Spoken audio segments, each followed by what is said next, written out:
ಎಲ್ಲ ನಮ್ಮ ರಾಜ್ಯದ ಜನತೆಗೆ ನಮಸ್ತೆ. ಇವತ್ತು ತಾರೀಕು 1/1/2026. ನಾವಿವಾಗ ದಕ್ಷಿಣ ಕನ್ನಡ ಜಿಲ್ಲೆ ಪುತ್ತೂರು ತಾಲೂಕು AC ಕಚೇರಿ ಮುಂಭಾಗದಲ್ಲಿ 29/12/2024 ವೃದ್ಧ ದಂಪತಿಯವರು ಧರಣಿ ಸತ್ಯಾಗ್ರಹ ಕೂತಿದ್ದಾರೆ. ಅವ್ರ ಹತ್ರನೇ ಇದ್ದೀವಿ, ಅವರಿಗೆ ಸಹಕಾರವಾಗಿ ನಾವು ನಿಂತಿದ್ದೀವಿ. ಇವತ್ತಿಗೆ 4ನೇ ದಿನ ಆಗ್ತಾಯಿದೆ ಧರಣಿ ಸತ್ಯಾಗ್ರಹ ಕೂತು. ಏನು ಉದ್ದೇಶ ಅಂತ ಜನರಿಗೆ ಗೊತ್ತಿರ್ಬೋದು, ಆದರೂ ಇನ್ನೊಮ್ಮೆ ಹೇಳ್ತಾ ಇದ್ದೀನಿ. ಈ ರಾಧಮ್ಮ ಹಾಗೂ ಮುತ್ತುಸ್ವಾಮಿಯವರು ದಕ್ಷಿಣ ಕನ್ನಡ ಜಿಲ್ಲೆ ಕಡಬ ತಾಲೂಕು ಕೌಕ್ರಾಡಿ ಗ್ರಾಮ ಪಂಚಾಯತು ಕಾಪಿನ ಬಾಗಿಲವರು. ಕಾಪಿನ ಬಾಗಿಲು ಅಂದರೆ ಕೊಕ್ಕಳೆಯಿಂದ ಧರ್ಮಸ್ಥಳ ಕಡೆ ಹೋಗ್ತಾ ಇರುವಾಗ ಟರ್ನ್ ಇದೆ, ಟರ್ನಿಂದ 1 ಕಿಲೋಮೀಟರ್ ಮುಂದೆ ಕಾಪಿನ ಬಾಗಿಲವರು. ಅವರು ಕಾಪಿನ ಬಾಗಿಲು 123 ಸರ್ವೆ ನಂಬರಲ್ಲಿ ಕಡಿಮೆ ಅಂದರೆ 2012ಕ್ಕೆ ಬಂದು ವಾಸವಾಗಿದ್ದವರು.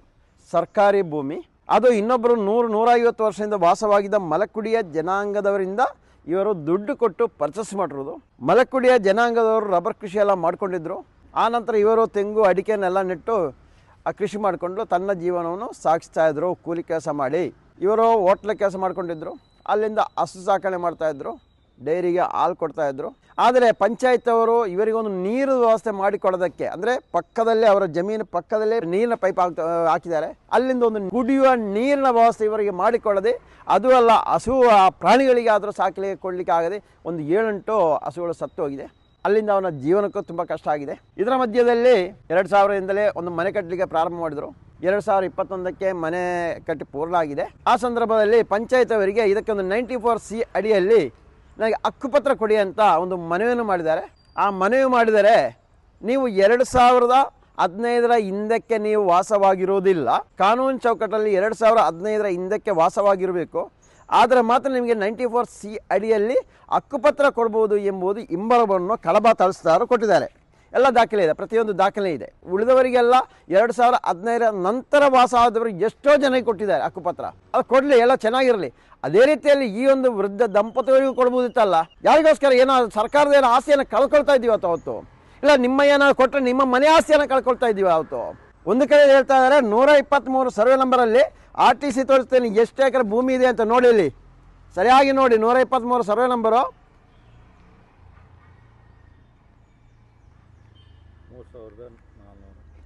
3419 ಎಕರೆ. ಇಲ್ಲಿ ನೋಡಿ ಸರ್ವೆ ನಂಬರ್ ಇಲ್ಲಿ ಕಾಣಿಸ್ತಾ ಇದೆ 123. ಇಷ್ಟೇ ಎಕರೆ ಭೂಮಿ ಇದ್ದು ಯಾರ್ಯಾರೋ ತಿಂದಾಕ್ತಾ ಇದ್ದಾರೆ, ಯಾರ್ಯಾರೋ ಸ್ವಾಧೀನ ಹೋಗಿದೆ. ಅಧಿಕಾರಿವರಿಗೆ ಲಂಚ ಕೊಟ್ಟರೆ, ದುಡ್ಡು ಕೊಟ್ಟರೆ ಯಾರು ಬೇಕಾದ್ರೂ ಬರೆಸ್ಕೊಡ್ತಾರೆ. ಆ ಮಟ್ಟಕ್ಕೆ ಹೋದ ಇವರೊಂದು 20 ಸೆಂಟ್ಸ್ ಜಾಗ ಎಲ್ಲೋ ದುಡಿದು ಎಲ್ಲೋ ಒಂದಿಷ್ಟು ದುಡ್ಡು ಕೊಟ್ಟು ಪರ್ಚೇಸ್ ಮಾಡಿ ತಗೊಂಡು ಮನೆ ಕಟ್ಟಿ ಒಂದು ಹಕ್ಕುಪತ್ರ ಕೊಡಿ ಅಂತ ಹೇಳಿದ್ರೆ ಕೊಡಲಿಕ್ಕೆ ಯೋಗ್ಯತೆ ಇರಲ್ಲ ಇವರಿಗೆಲ್ಲ. ಇವರು ಹೇಳ್ತಾ ಇರೋದು ಏನಂತ ಹೇಳಿದ್ರೆ, ರೇಣುಕಾ ಎಂಬವರ ಹೆಸರಲ್ಲಿ ನ್ಯಾಯಾಲಯದಿಂದ ಆದೇಶ ಇದೆ. ಬೆಳ್ತಂಗಡಿ ತಾಲೂಕು ಅಶೋಕ್ ಆಚಾರ್ಯ ಎಂಬವರು ನಕಲಿ RTI ಕಾರ್ಯಕರ್ತ, ದುಡ್ಡು ಮಾಡುವ ದಂಧೆಯಲ್ಲಿ ಇಳಿದವ. ರೇಣುಕಾ ಎಂಬವರು ಈ ಭೂಮಿಯಲ್ಲಿ ಮರಗಳನ್ನೆಲ್ಲ ಕಡಿದು ಮನೆ ಕಟ್ತಾ ಇದ್ದಾರೆ, ಅದನ್ನು ನಿಲ್ಲಿಸಬೇಕು ಎಂದು ಸಾರ್ವಜನಿಕ ಹಿತಾಸಕ್ತಿ ಅರ್ಜಿ ಅಡಿಯಲ್ಲಿ ನ್ಯಾಯಾಲಯಕ್ಕೆ ಸುಳ್ಳು ಮಾಹಿತಿಯನ್ನು ನೀಡಿ, ಇದು ಯಾರೆಲ್ಲ ನೋಡ್ಬೇಕಿದ್ರೆ ಪಿತೂರಿ ಯಾರಂತ, ರೇಣುಕಾ ಅವರು ವಾಸವಾಗಿರೋ ಮನೆಯ ವಿಳಾಸ ಇಲ್ಲ, ಇಲ್ಲ ಕಟ್ಟಲಿಕ್ಕಿರುವಂಥ ಜಾಗದೊಂದು GPS ಇಲ್ಲ, ಅಲ್ಲಿ ಅಡ್ರೆಸ್ಸು ಅದೇ ತಾಲೂಕಿನ ಅಡ್ರೆಸ್ ಇಲ್ಲ, ಅಂದರೆ ಕಡಬ ತಾಲೂಕು ಕೌಕ್ರಾಡಿ ಗ್ರಾಮ ಪಂಚಾಯತ್ ಕಾಪಿನ ಬಾಗಿಲು ಎಂಬುದು ಆಧಾರ್ ಕಾರ್ಡ್ ಇಲ್ಲ, ಯಾವುದೂ ಇಲ್ಲದೆ ನೇರವಾಗಿ ನ್ಯಾಯಾಲಯಕ್ಕೆ ಒಂದು ಅರ್ಜಿ ಹಾಕಿ ಅಲ್ಲಿಂದ ತನಿಖೆಗೆ ಅಂತ ನ್ಯಾಯಾಲಯ ಕೇಳಿದರೆ ಅಷ್ಟೊತ್ತಿಯ VA ಮತ್ತು ಮನೆಯವರೆಲ್ಲರೂ ಸೇರಿ ರೇಣುಕಾ ಎಂಬುವರು ಇದ್ದಾರೆಂಬುದು ತೋರಿಸಿ ಅವರ ಮನೆ ಒಡೆದಾಕಲಿಕ್ಕೆ ಒಂದು ಆದೇಶ ಮಾಡಲಿಕ್ಕೋಸ್ಕರ ಒಂದು ಆದೇಶ DC-ಗೂ ಸುಳ್ಳು ಮಾಹಿತಿಯನ್ನು ಕೊಟ್ಟು ಆದೇಶ ಮಾಡಿ ತಂದಿದ್ದಾರೆ ಒಡೆದಾಕಲಿಕ್ಕೆ. ಆ ನಂತರ ಅಂದರೆ ಒಡೆದಾಕಲಿಕ್ಕೆ ತಂದರೆ ಅಲ್ಲಿ ರೇಣುಕಾ ಇಲ್ಲ, ಮನೆ ಕಟ್ಟೂ ಇಲ್ಲ, ಮನೆ ಇಲ್ಲ, ಅಲ್ಲಿರೋದು ರಾಧಮ್ಮ ಮತ್ತು ಮುತ್ತುಸ್ವಾಮಿಯ ಮನೆ ಇರೋದು. ಸುಳ್ಳು ಮಾಹಿತಿಯನ್ನು ನ್ಯಾಯಾಲಯಕ್ಕೆ ಕೊಟ್ಟಿರೋದು, ಸುಳ್ಳು ಮಾಹಿತಿಯನ್ನು DC ಅವರು ಕೊಟ್ಟಿರೋದು, ಸುಳ್ಳು ಮಾಹಿತಿಯನ್ನು ಅವತ್ತಿನ AC ಕೊಟ್ಟರು. ಅದರಿಂದ ಅಲ್ಲಿಯ VA ಮತ್ತು ಮನೆದಾರರು ಅವರೆಲ್ಲರೂ ಸೇರಿ ರೇಣುಕಾ ಅವರ ಮನೆದೊಂದು ಅಡ್ರೆಸ್ ತೋರಿಸ್ತೀನಿ ನೋಡಿ. ರೇಣುಕಾ ಅವರು ಎಲ್ಲಿದ್ದಾರೆ ನಾನು ಅದನ್ನು ತೋರಿಸ್ತೀನಿ. ನಾವು ಏನೇನೋ ಹೇಳ್ತಾ ಇರೋದಲ್ಲ ನೋಡಿ. ಇದು ಬೆಳ್ತಂಗಡಿ ತಾಲೂಕು ರೇಣುಕಾರು ಸಿಬಾಜೆ, ಬೆಳ್ತಂಗಡಿ ತಾಲೂಕು ನೋಡಿ. ಇಲ್ಲಿಯವರು ಈ ವಿಳಾಸವನ್ನಿಟ್ಟು ಯಾವ ಉದ್ದೇಶ ಸ್ವಾಮಿ ನೀವು ನ್ಯಾಯಾಲಯಕ್ಕೆ ಹೋಗಿ PI ಅಲ್ಲಿ ಹಾಕಿರೋದು ಏನು? ಈ ಅಡ್ರೆಸ್ ಸಿಬಾಜಿದು. ಅಧಿಕಾರಿಯನ್ನು ನೋಡ್ಲಿಕ್ಕೆ ಆಗ್ತಾಯಿಲ್ಲ, ಕಣ್ಣು ಕಾಣಿಸ್ತಾ ಇಲ್ವಾ? ನಿಮಗೆ ಎಜುಕೇಷನ್ ಏನು ಇಲ್ವಾ? ನಿಮಗೆ ಇಲ್ವಾ? ಅಲ್ಲಿ ಆ ಥರ ಏನಾದ್ರು ಕಟ್ಟೋದಾದ್ರೆ ನ್ಯಾಯಾಲಯಕ್ಕೆ ಹೋಗೋದಲ್ಲ, ಸ್ಥಳೀಯವರು ಬಂದು ನಿಲ್ಲಿಸಬೇಕಿತ್ತು. ಅಧಿಕಾರಿಯವರಿಗೆ ನಿಲ್ಲಿಸಿಲ್ಲ ನೋಡಿ.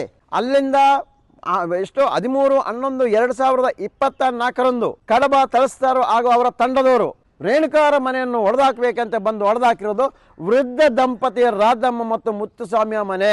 ನನಗೆ ಅವತ್ತು ಡೌಟ್ ಇತ್ತು, ಏನಾಗಿರ್ಬೋದು, 123 ಸರ್ವೆ ನಂಬರ್ 3000 ಚಿಲ್ಲ ಸಮಥಿಂಗ್ ಭೂಮಿ ಇದೆ, ಹಂಗಾರೆ ಅದು ರೇಣುಕಾರ ಮನೆ ಆಗ್ಬಾರ್ದು ನನಗೂ ಒಂದು ಡೌಟ್ ಇತ್ತು.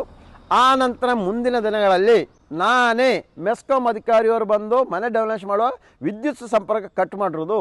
ನಾನೇ RTIಯಲ್ಲಿ ಒಂದು ಅರ್ಜಿ ಹಾಕಿದೆ, ಯಾವ ಮನೆಯನ್ನು ನೀವು ನೆಲಸಮ ಮಾಡಿದ್ದೀರಾ ಅಂತ. ಆಗ ಅವರು ಕೊಡ್ತಾ ಇದ್ದಾರೆ ನೋಡಿ, ರಾಧಮ್ಮ ಮುತ್ತುಸ್ವಾಮಿ. ಇಲ್ಲಿ ನೋಡಿ, ಮೇಲೆ ವಿಷಯಕ್ಕೆ ಸಂಬಂಧಿಸಿ ವಿದ್ಯುತ್ ಸ್ಥಾವರ ಸಂಖ್ಯೆ ರಾಧಮ್ಮ ಕಾಪಿನ ಬಾಗಿಲು ಕೌಕರಡಿ ಗ್ರಾಮ ಪಂಚಾಯತ್ ಇವರ ಹೆಸರಿನಲ್ಲಿ ವಿದ್ಯುತ್ ಸಂಪರ್ಕ ಕಲ್ಪಿಸಲಾಗಿದ್ದು ದಿನಾಂಕ 13/11/2024 ಬೆಳಿಗ್ಗೆ 8 ಗಂಟೆಗೆ ಕಾಪಿನ ಬಾಗಿಲು ಅನಧಿಕೃತವಾಗಿ ಕಟ್ಟಡ ತೆರವುಗೊಳಿಸುವುದಾಗಿ ಮಾನ್ಯ ತಹಸೀಲ್ದಾರ್ ದಂಡಾಧಿಕಾರಿ ಕಡಬ ತಾಲೂಕು ಇವರು ದಿನಾಂಕ 12/11/2024 ಸಂಬಂಧಪಟ್ಟ ಎಲ್ಲ ಇಲಾಖೆಯ ಸಭೆ ಕರೆದು ಕಾಪಿನ ಬಾಗಿಲು ಬಳಿ ಹಾಜರಿರುವಂತೆ ತಿಳಿಸಿರುತ್ತಾರೆ. ದಿನಾಂಕ 13/11/2024 ಮಾನ್ಯ ತಹಸೀಲ್ದಾರರು ಅವರ ಮೌಖಿಕ ಹೇಳಿಕೆಯಂತೆ ಮೌಖಿಕ ಆದೇಶದಂತೆ ಅವರ ಸುರಕ್ಷತೆಗೋಸ್ಕರ ವಿದ್ಯುತ್ ಸಂಪರ್ಕವನ್ನು ಕಡಿತಗೊಳಿಸಿದ್ದಾರೆ. ಇದು ರಾಧಮ್ಮನವರು ಕಡಿತಗೊಳಿಸಿರೋದು. ರೇಣುಕಾ ಮನೆಯಲ್ಲಿ ನಿಮಗೆ ನ್ಯಾಯಾಲಯ ಕೊಟ್ಟಿರೋದು ರೇಣುಕಾ ಮನೆಯನ್ನು. ರೇಣುಕಾ ಮನೆ ಇಲ್ಲ, ರೇಣುಕಾ ಇಲ್ಲ, ಯಾರೂ ಇಲ್ಲ. ಅಲ್ಲಿ ರಾಧಮ್ಮನ ಮನೆಯನ್ನು ಹೊಡೆದಾಕಿರ 1 ವರ್ಷದಿಂದ ಒದ್ದಾಡ್ತಾ ಇದ್ದೀವಿ ನ್ಯಾಯಕ್ಕೋಸ್ಕರ. ಇಡೀ ರಾಜ್ಯದ ಮುಖ್ಯಮಂತ್ರಿಗೂ ಮನೆ ಮಾಡಿದ್ದೀವಿ. ಮುಖ್ಯಮಂತ್ರಿ ಯಾವತ್ತು ಅದು ಕೊಡ್ತೀವಿ, ಮುಖ್ಯಮಂತ್ರಿಯಿಂದ ಹಿಡಿದು ಏನು ಇವಾಗ ಅಲ್ಲಿ ನಾವು ನಾಗರಿಕ ಹಕ್ಕು ಜಾರಿ ನಿರ್ದೇಶನಾಲಯ ಅವರಿಗೂ ಕೊಟ್ಟಿದ್ದೀವಿ ನಾವು ಮನವಿ. ಯಾರಿಗೂ ಕೊಟ್ಟರು ಈಗೊಂದು ನ್ಯಾಯ ಕೊಡಿಸೋ ವ್ಯವಸ್ಥೆ ಇಲ್ಲ, ಯಾರೂ ಇಲ್ಲ ಇದರಲ್ಲಿ ನೋಡಿ. ಯಾವತ್ತು 30/11/2024 ಕೊಟ್ಟರು ಅಂತ ಇದು ನೋಡಿ. ಅವತ್ತೇ ಮುಖ್ಯಮಂತ್ರಿಯವರಿಗೂ ಕೊಟ್ಟಿರೋದು, ಮಾನವ ಇಲಾಖೆಯು ಕೊಟ್ಟಿರೋದು. ಇಂದಿನ ತನಕ ಎಲ್ಲ ವಿಷಯನ ಪ್ರಸ್ತಾವನೆ ಮಾಡಿದ್ದೀವಿ. ರಾಧಮ್ಮ ಅವರು ಕೊಟ್ಟಿರೋದು ನೋಡಿ. ಯಾವತ್ತು ಹೋರಾಟ ಮಾಡ್ತಾ ಇದ್ದು ಮನೆ ಮಠ ಇಲ್ಲದ ಎಲ್ಲ ನೋಡಿ.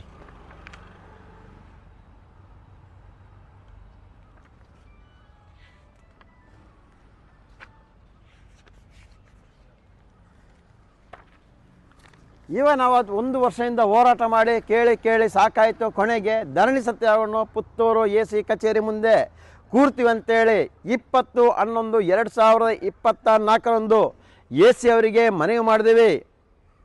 ಅಂದರೆ 22/12/2024 ನಾವು ಧರಣಿ ಕೂರ್ತೀವಿ ಅಂತ ಒಂದು ಮನವಿ ಮಾಡಿದ್ದೀವಿ. ಆದರೆ ಅದಕ್ಕೆ 1 ತಿಂಗಳು ಸ್ಪಂದನೆ ಕೊಟ್ಟಿಲ್ಲ. ಆ ನಂತರ ನಾವು 22/12/2024 ಬಂದಿಲ್ಲಿ ಧರಣಿ ಸತ್ಯಾಗ್ರಹ ಕೂರ್ತಾರೆ. ಇಲ್ಲ, ನಮಗೆ ಇನ್ನೂ ಕಾಲಾವಕಾಶ ಬೇಕಂತ ನಾವು 1 ತಿಂಗಳು ಕೊಟ್ಟಾಯಿತು, 1 ವರ್ಷ ಕೊಟ್ಟಾಯಿತು, ಇನ್ನೂ ಕಾಲಾವಕಾಶ ಬೇಕು ಎಂದು ಇಲ್ಲಿಯ ತಹಸೀಲ್ದಾರರು ಇನ್ನೂ 3 ದಿನ ಕಾಲಾವಕಾಶಗಳು 3 ಅಲ್ಲ 1 ವಾರ ಕೊಡ್ತೀವಿ ಅಂತ 1 ವಾರ ಕೊಟ್ಟೆ. 29ನೇ ತಾರೀಕು ಆದರೂ ಯಾವುದೇ ಕ್ರಮ ಕೈಗೊಂಡಿಲ್ಲ. ಸುಳ್ಯ ತಹಸೀಲ್ದಾರರಿಂದ ಇದನ್ನು ತನಿಖೆ ಮಾಡಿಸಿ ಅಂತ ಹೇಳ್ತಾ ಇದ್ದಾರೆ. ಅಂದರೆ ಕಡಬ ತಹಸೀಲ್ದಾರನು ಸುಳ್ಯ ತಹಸೀಲ್ದಾರರಿಂದ ಹೇಗೆ ಸ್ವಾಮಿ AC ಅವರಿಗೆ ಮಾಡ್ಬೋದಲ್ಲ? ಏನು ಅಷ್ಟು ದೊಡ್ಡ ವಿಷಯನಾ? ಅದಕ್ಕೋಸ್ಕರ ನೋಡಿ, AC ಅವರೇ ನಿಮಗೆ ಒಂದು ಟೀಮ್ ರಚನೆ ಮಾಡಿ ತನಿಖೆ ನಡೆಸಿ. ಅಲ್ಲಿಂದ ತಿರುಗಿ 29ರಿಂದ 1ನೇ ತಾರೀಕು ಇಲ್ಲೇ ಬಂದಿದ್ದಾರೆ, ಇಲ್ಲೇ ಕೂತಿದ್ದಾರೆ. ಇವರಿಗೆ ನ್ಯಾಯ ಕೊಡಿಸಿ. ಇದರ ಮಧ್ಯೆಯಲ್ಲಿ ಇವರು ಎಬ್ಬಿಸೋ ಕೆಲಸ ಮಾಡ್ತಾ ಇದ್ದಾರೆ. ಯಾರಿಗೂ ತೊಂದರೆ ಆಗ್ತಾ ಇಲ್ಲ, ACಗೂ ತೊಂದರೆ ಆಗ್ತಾ ಇಲ್ಲ, ನೀವು ನಿಮ್ಮ ಒಂದು ವೀಡಿಯೋ ಸಮೇತ ಇಲ್ಲಿ ಮಾಡ್ತಾ ಇಲ್ಲ. ಶಾಂತವಾಗಿ ಯಾರಿಗೂ ತೊಂದರೆ ಇಲ್ಲದೆ ಅವರಷ್ಟೇ ಕೂತಿದ್ದಾರೆ. ಅವರಿಗೆ ತೊಂದರೆ ಕೊಡಬೇಡಿ. FIR ಹಾಕ್ತೀವಿ, ಜೈಲಿಗೆ ಹಾಕ್ತೀವಿ. ಅವ್ರು ಅದನ್ನೇ ಹೇಳ್ತಾರೆ, ಜೈಲು ಹಾಕಿ ಎಲ್ಲಾದರೂ ಹಾಕಿ ಅಂತ. ಮನೆ ಮಠ ಇಲ್ಲ, ಎಲ್ಲ ಕಳ್ಕೊಂಡಿದ್ದಾರೆ ಈ ಕಡಬ ತಹಸೀಲ್ದಾರರಿಂದ. ಅವ್ರ ಮೇಲೆ ಕ್ರಮ ಹೇಳಲಿಕ್ಕೆ ಇಷ್ಟು ಒದ್ದಾಡ್ತಾ ಇದ್ದೀರಾ ನೀವೆಲ್ಲ ಸೇರಿ. ಏನು ಭಯ ಆಗ್ತಾ ಇದೆಯಾ? ಏನು ಒತ್ತಡ ಇದೆಯಾ? ಯಾರು ಒಬ್ಬರು ಕಾನೂನು ಪ್ರಕಾರ ಮಾಡಲ್ಲ, ಎಲ್ಲ ಒತ್ತಡ ಮೇಲೆ ಕೆಲಸ ಮಾಡ್ತಾ ಇರೋದು. ಒತ್ತಡ ಇದ್ದರೆ ಬೇರೆ ಕೆಲಸ ಆಗುತ್ತಲ್ಲ. ಇವಾಗ ಇದಕ್ಕೆ ಒತ್ತಡ ಹಾಕ್ಸ್ಲಿಕ್ಕೆ ಯಾರು ಇಲ್ಲಂತ, ಇದು ಬೇರೆಯಿಂದ ಯಾರು ಬರ್ಬೇಕೇನು ಇಲ್ಲಿ ಒತ್ತಡ ಹಾಕ್ಲಿಕ್ಕೆ? ಆವಾಗ ಒತ್ತಡ ಆಗುತ್ತೆ, ಕೆಲಸ ಆಗುತ್ತೆ, ಎಲ್ಲರೂ ಬರ್ತಾರೆ ಎನ್ಕ್ವೈರಿ ಮಾಡಲಿಕ್ಕೆ. ಆದಷ್ಟು ಬೇಗ ಸರ್ಕಾರ ಎಚ್ಚೆತ್ತುಕೊಳ್ಳಿ. ಮಾನ್ಯ ಮುಖ್ಯಮಂತ್ರಿಯವರೇ, ಅದೇ ರೀತಿ ಉಸ್ತುವಾರಿ ಸಚಿವರೇ, ಕಂದಾಯ ಸಚಿವರೇ, ಆದರೆ ಎಚ್ಚೆತ್ತುಕೊಳ್ಳಿ. ಸರಿ ಸ್ವಲ್ಪ ತಿಳಿಯಲಿ ಅವರಿಗೆ. ಭೂಮಿ ಆಳದಲ್ಲಿರುವ ತಂದುಕೊಳ್ಳಿ ಕೇಳ್ತಾ ಇಲ್ಲ. ಪತ್ರವನ್ನು ತನಿಖೆ ಮಾಡಿ ಏನಾಗಿದೆ ಅಂತ. 3,000 ಚಿಲ್ಲ ಸಮಥಿಂಗ್ ಭೂಮಿಯಲ್ಲಿ ರೇಣುಕಾರ ಮನೆ ಎಲ್ಲಿ ಅಂತ ಇವರು ಹುಡುಕಿರೋದು? ಯಾವ ಮನೆ ಹುಡುಕಿ ಹಾಕಿ ಹೊಡೆದಾಕಿರೋದು? ರಾಧಮ್ಮನ ಮನೆಗೆ GPS ಅದು ಅದರ ಪ್ರಕಾರವಾಗಿ ಬೆಳಕು ಯೋಜನೆಯಲ್ಲಿ ವಿದ್ಯುತ್ ಕೊಟ್ಟಿರೋದು ಅದನ್ನು ನೋಡ್ಬೋದಲ್ಲ. ನಮಗೆ ಬೇಕಾಗಿರೋದು ನೋಡು ಇನ್ನೊಂದು ಮನೆ ಕೊಡೋದಲ್ಲ, ನಮಗೆ ಬೇಕಾಗಿರೋದು ಆ ಮನೆಯನ್ನು ನೆಲಸಮ ಮಾಡಿರೋದು. ಆ ಅಧಿಕಾರಿ ಮನೆ ಕಳಿಸ್ಬೇಕು. ಇನ್ನೊಂದು ಕಡೆ ವರ್ಗಾವಣೆ ಅಲ್ಲ, ಮನೆ ಕಳಿಸ್ಬೇಕು ಅವನನ್ನು. ಆಗ ಮಾತ್ರ ಕಾನೂನು ಸರಿಯಾಗೋದು.